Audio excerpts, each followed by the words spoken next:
সাফ নারী চ্যাম্পিয়নশিপের খবর। প্রথম সেমিফাইনালে নেপালের বিপক্ষে লড়ছে বাংলাদেশ। এই মুহূর্তে ভারতের গোয়ায় আছেন রিপোর্টার ফাহিম ইসলাম। বাংলাদেশ নেপাল সেমিফাইনালের সবশেষ খবর জানাতে সরাসরি যুক্ত হচ্ছেন তিনি। ফাহিম।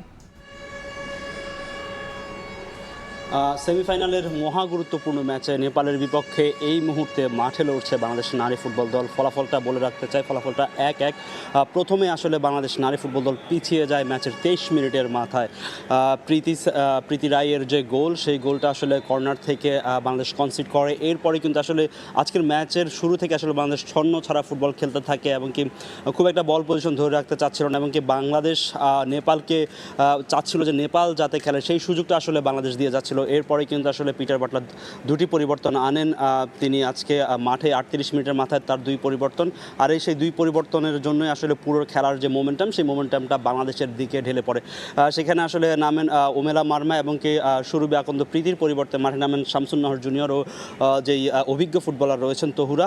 তারা নেমেই কিন্তু মাঠের যে খেলাটা, সেই খেলাটা আসলে বাংলাদেশের পক্ষে নিয়ে যান। তহুরা বেশ কয়েকটি আক্রমণ করেন, সেখান থেকে আসলে গোল তৈরির সুযোগ করবে বাংলাদেশ এবং কি শেষ 45 মিনিট একদম প্রথমার্ধের শেষ মুহূর্তে আসলে বাংলাদেশ ম্যাচে ফেরে, যেখানে আসলে যে ঋতুপর্ণা চাকমার তার অবিশ্বাস্য এক গোল, যেটাকে আমরা অলিম্পিক গোল হিসেবে জেনে থাকি, সেই অবিশ্বাস্য এক কর্নার থেকে অলিম্পিক গোল দিয়ে বাংলাদেশকে তিনি মাঠে ফেরেন। ঋতু আসলে এই সাফে এখন পর্যন্ত কোনো গোল পাননি, তার গোলটা শুরু হয়েছে অবিশ্বাস্য এক গোল দিয়ে এবং কি তার এই ম্যাচে তার পারফরমেন্সটা আসলে বাংলাদেশ দলের জন্য খুবই গুরুত্বপূর্ণ ছিল এবং খুবই জরুরি ছিল। এছাড়া আসলে প্রথমার্ধের শেষ দিকে বাংলাদেশের লিড দ্বিগুণ করতে পারতো যদি না ঋতুপর্ণার চাকমার আরেকটা শট নেপালের গোলরক্ষক ঠেকিয়ে দিতে পারতেন।